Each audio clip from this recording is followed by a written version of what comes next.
Hi, my name is Deborah Says, and I'm a freelance 2D/3D artist. I'm sure that you have seen my husband's action script tutorials online. If not, please check out the link on the description page below for Big Toe Interactive. Now, I'm his wife and have been creating art assets and animations for not only his tutorials, but also Big Toe Interactive games like Munch Crunch and Urban Santa. Well, he's been talking about action script coding in Flash and Hello World and all that other stuff. I don't understand. I'm actually going to be talking about something that I personally understand a little better, which is how to create art assets and animations for games. There are different ways of creating something and getting the same result, but since my husband is mainly focusing more on Flash and action scripting, I think I should start off by teaching how to draw and animate in Flash for games. Before doing any animations or anything complicated, I feel that it's really important to know the tools.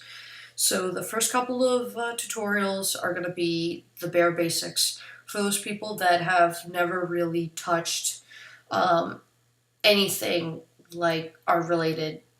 So if you're a coder that have never used Flash for anything else other than coding, then and just like making sprite sheets and things like that, then this is going to be the perfect tutorial for you. Please bear with me. We'll get to more complicated stuff, but I feel that it's really important in the beginning to learn the basics because you gotta crawl before you can walk, before you can run. With that said, if for any reason you have any questions on any of my YouTube videos, or if there's any troubleshooting, please don't hesitate to respond in my YouTube account, like in the comments section, or you can go to my website, which will also be in the description page. It's www.deborahsays.com. And you can go under the resume and contact page.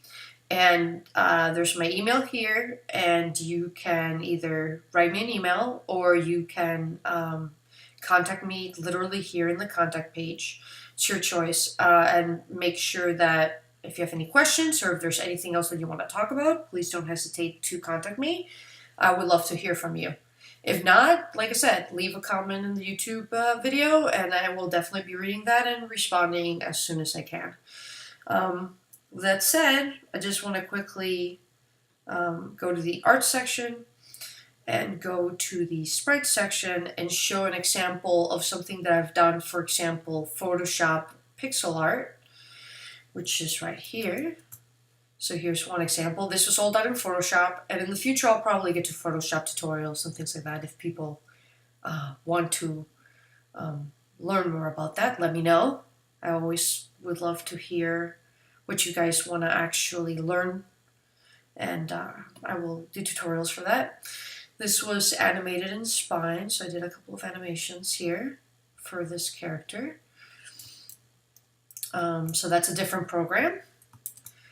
And last but not least this is a character that I've done, which, I've created the art assets, I've animated it for Flash, for games. So, so there's an example of things that we might be making in the future, and I would be explaining how to create a character like this and animate him, just like this.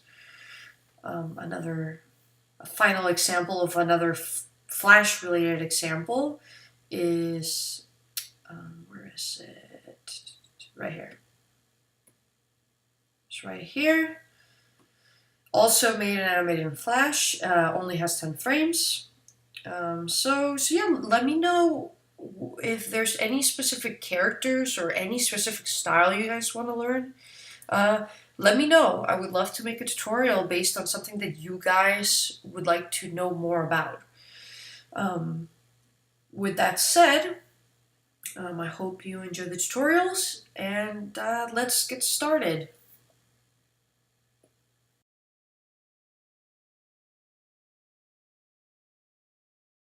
What are panels?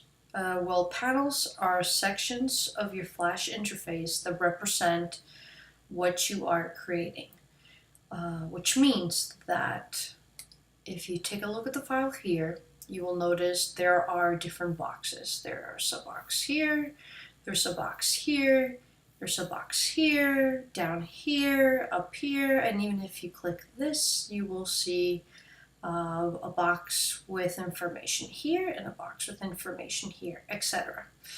And separately, they only have one, maybe two functions, but for the most part, each box has its own separate motive or superpower that it has. And separately, it doesn't do much. You take this information, you put it together, and it helps you create the final product, which could be a character, which could be an animation, or anything else. So let's look deeper into that. The timeline panel is this box over here, and basically is mainly used for animation. We'll discuss that in greater detail at another time. The tools panel is the objects that you need, or the tools that you need to create a character, a background, a physical object for you to draw. We're going to go into deeper detail shortly with these guys. Then you have the untitled/1 panel, and this panel is essentially the name of the actual file, and it contains this here, which is called the stage. Then you have the properties panel, and the properties panels is probably one of the few panels in Flash that will be constantly changing. Look at this panel, look at it, and don't take your eyes off this panel. It will always be changing, always. Keep that like up front all the time. Color panel right here, and this is basically manipulating color. We'll go into greater detail another time, just giving you an overview. And you can switch the colors, and you can pick here, or you can go to the swatches and pick a specific color that you like. Again, we'll go into deeper detail. There's a lot of different panels in Flash. There's library, there's scene, project, but I just want to keep it simple for now. I just want you to understand what panels are. And the cool thing about panels is that you can manipulate them and set up your interface, your overall interface, into something that's suitable for you. So an example of this is that if you click here in the actual name and you drag it out, it becomes its own box. You can drag the sides just like this and expand, and you can even move it around, and you can put it in another section of the UI. So there's the timeline panel that was originally here. Again, you can drag it out, keep that as your own separate box, and notice how much more space I have to manipulate this. Or you can drag it and put it on the side, just like this. The other thing you can also do is you can always put something on the bottom. You will see a blue line on the bottom to indicate you can put something on the bottom. Or you can drag it and then put it on the side here to put it on the side. So you can do that with any panel. I can drag all of these out. I can do whatever I want with them. You can do that with any panel to modify it in a way that you personally would like it. So that's something very important to know. Now, a lot of people make this specific mistake. And you know, it's not a mistake. It's something that you want to do. But when I started out in Flash, I actually did this accidentally, and I was panicking. I didn't know what to do. So I'm going to show you guys what I did to fix this problem. So let's say I have the tools panel here and it's out. And I accidentally, whoops, click the X to close down a panel. Don't panic. It is usually located under Window. And then you go to Tools. So when any of your panels disappear, for example, Properties, you usually can go to the window and then just take a look at where it is, which is right here. Also, if you look at the window, it can give you the keyboard shortcut, so you can always, just use the keyboard shortcuts to find what you need. I usually just like going to window and then picking what I need to pick.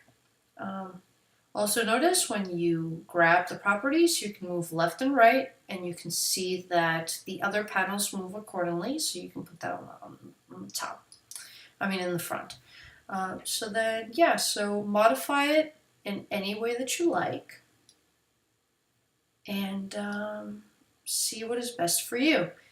If you go down like this, eventually you will hit an area where there's 2 arrows. That means you can move it up, and you can move it down and just extend it and you're good.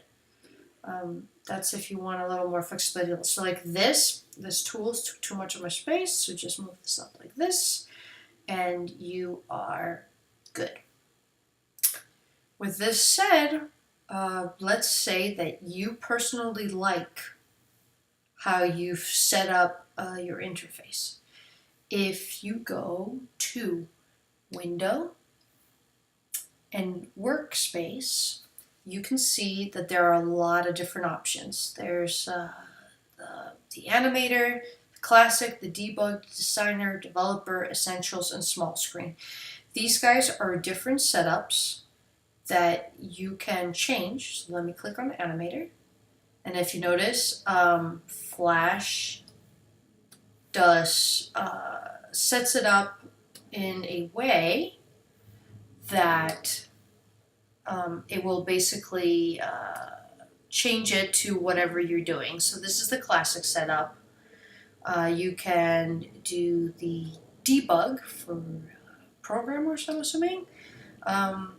There's a lot of different sections. But let's say that we've set up our UI the way we like it. So let me say like this, right?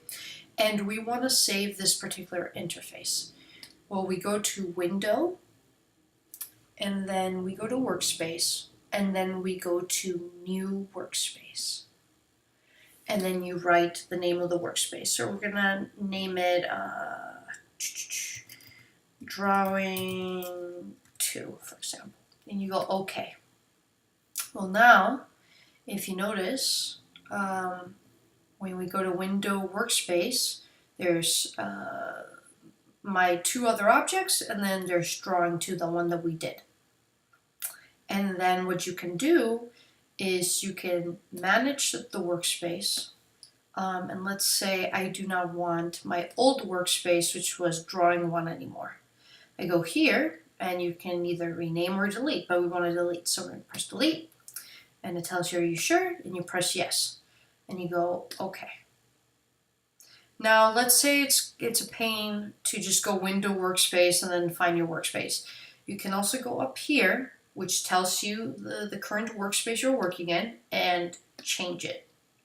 And it automatically changes it. So take note, you can always reference here what you like. So that's pretty important to know. So with this said, you can make any type of workspace that you personally like. You can save it, and then it can help you in regards to anything that you're making. So keep that in mind.